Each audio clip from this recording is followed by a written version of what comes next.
Emily Honey, or M Honey Reads, and today I was going to talk to you guys about some of the books that I've been reading recently and how I've been getting into them and all of that fun stuff. I noticed that most of the books that I've been reading lately are 4-star reads. Like, I've been having a hard time finding anything above, but I mean, granted, I haven't had a lot that's below, so I'll take it. So a lot of the books I'm going to talk to you about today have all been 4 stars, but I'll start off with my most recent finished read that was 4.5, so better. I have it right here, might as well just flop it right out. So it's Bride by Ali Hazelwood, and I've never read anything by her before, and I think this is even different from a lot of the stuff she does, because I mean, it's about vampires and werewolves and stuff, so it's like a little bit more of the fantasy, but it's not like super it's light, very light, and it was just, yeah, it was a really cute. I liked the characters, the plot was really good. There was like even a twist that I was like, oh, okay, like it shocked me. So definitely like going to pursue more of her books, and I have like a couple of them chilling on the shelf in places because I just throw things. I have The Love Hypothesis, at least, so I might check that one out pretty soon. And then I'm reading right now, it's nice because it's my usual, I have the Kindle Unlimited audiobook, so through Audible. So, and it is That Second Chance, and it's by Megan Quinn, and I'm like probably not quite halfway through and loving it. It is so cute so far. It looks like it's going to be a series about all of these brothers, and you're introduced to all of the characters in this book, which is always so fun. I love when you already like know the characters that are going to be in the next one. But yeah, so that one is like a super easy listen and read. I bumped it up to 1.5 for my listening speed, so we're cruising. It's amazing how much it shortens the length of a book. Like, I can listen to an audiobook in like a quarter of the time it takes me to actually like read a physical book. Like, it's insane. But I also, maybe it just feels like that because I'm over here doing multiple things while I'm listening to my audiobooks. It just makes life so much easier. Like, I'll mow the lawn, and because it's now lawn mowing season where I'm at, which is, thank God, because that's like a little escape. With our 2 acres, it takes me like a good 2 hours to do it, even with a zero turn. So, which I don't mind. Gives me a minute to listen to my books, although I need better headphones because it's hard to hear. Our zero turn is really loud.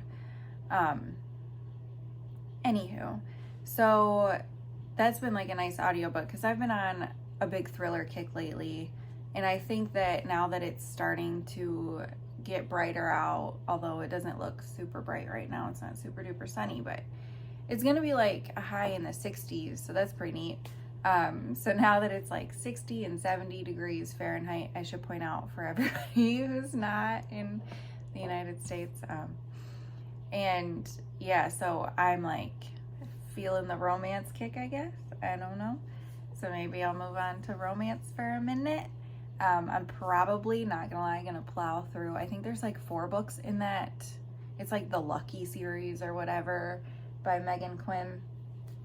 Probably gonna plow through all of those pretty quickly. So yeah, then there's, for the thriller books that I've been reading, sorry, I'm like all over the place. I'm a jumbled mess. My brain, it's too early. So I read Saving Noah, and this one was Lucinda Berry, I believe. Oh my God. So check trigger warnings, read the blurb first. And this one was like, just, I mean, as a parent, this is one that like leaves you thinking about it for a long time, heartbroken. It was a lot. It was a lot. That book was a lot. Wow. It was just heartbreaking. Yeah.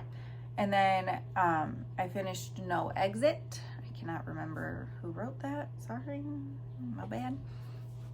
That one was a pretty good thriller. It was like a standard thriller. It took a long time. It felt like it was like dragging on and on.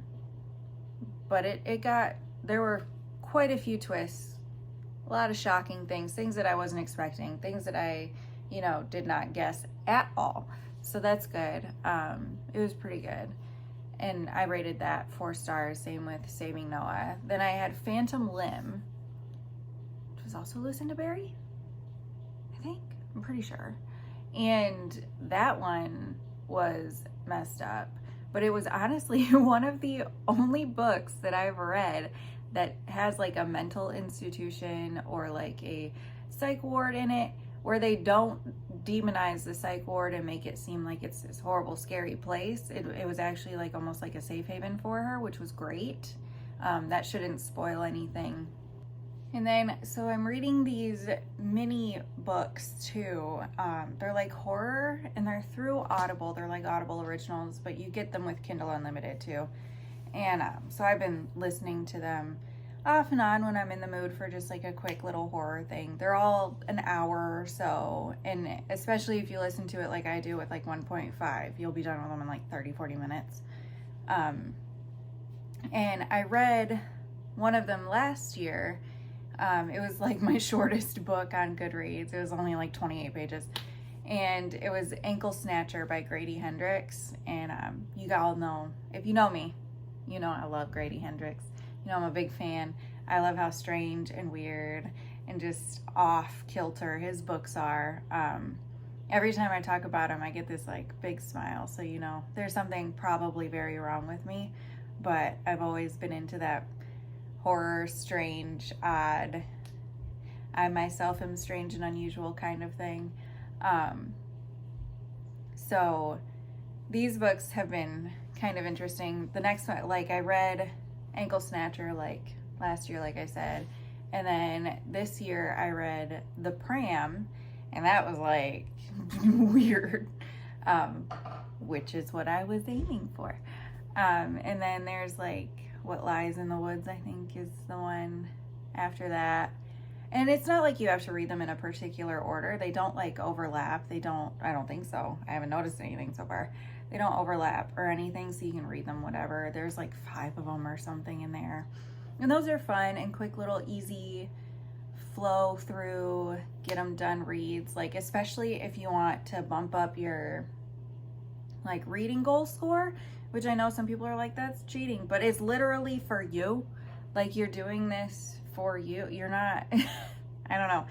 It's so weird to me how people are like so concerned about what other people read and what other people add to their Goodreads or Storygraph or whatever you use, or even just your reading goals. It's like, this isn't going towards a grade. Like it's for you. I don't know. I always found that very strange. Like it's, if that's what you want to include, then you include it. Good for you. And then to top everything off, my toddler has stopped napping. So we are at that. We have made it, which she's 3.5. So I am honestly so grateful that I had a kiddo who napped that long, because my oldest stopped napping at like 2. She was done. So I'll take what I can get. But she's been transitioning and a little bit cranky, and I'm trying to, because it's like she wouldn't sleep if I let her nap, and she's not like falling asleep during the day without a nap. She just does get cranky, and then eventually she'll get slap happy. I don't know. If everybody had all the answers to parenting, imagine. So yeah, so there goes a huge chunk of my reading time. But we also do have downtime where she sits and she relaxes, and I read to her, and then she can either watch a show and relax, or she can play a game, or she does something, playing by herself, and I'll read a little bit while she does that. Although it is way more interrupted. So it's more of a scattered sort of reading. But still, take what you can get. It's hard. fitting in things, but somehow, and again, maybe it's because I count mini books as reading and like those short stories as reading and towards my goal, but I'm at 31 books, which is pretty darn solid. So I'll take it. I hope your goals are going great. If they're not, again, don't be afraid to readjust. I mean, you might have to change them and then change them again and change them again. Like I said earlier, this is for you. This isn't for anybody else but you. You do what makes you happy. You read what makes you happy. You read what you love. And don't let anybody else say shit to you because it doesn't matter. Their opinions. We're reading because we love it. Anywho, I don't mean to get all... Every time I talk about this, it's good. You can tell I'm passionate about it, but it just bothers me so much when I hop on Twitter and I see people just like shaming other people and just being unnecessarily judgy over something that doesn't matter. It's like, it's not affecting you, so why should it matter to you? I don't know. Anywho, I hope everybody has been doing great, not just with reading, but with everything else in life. Again, the seasons are changing. Praise, we are finally there, and it's like all this seasonal depression, if you have it, is wiping away slowly but surely. So I am just so grateful that we're about to be in summer. I need to move. I need to live somewhere where it's sunny all the time. So yeah, so I hope everybody's doing wonderful.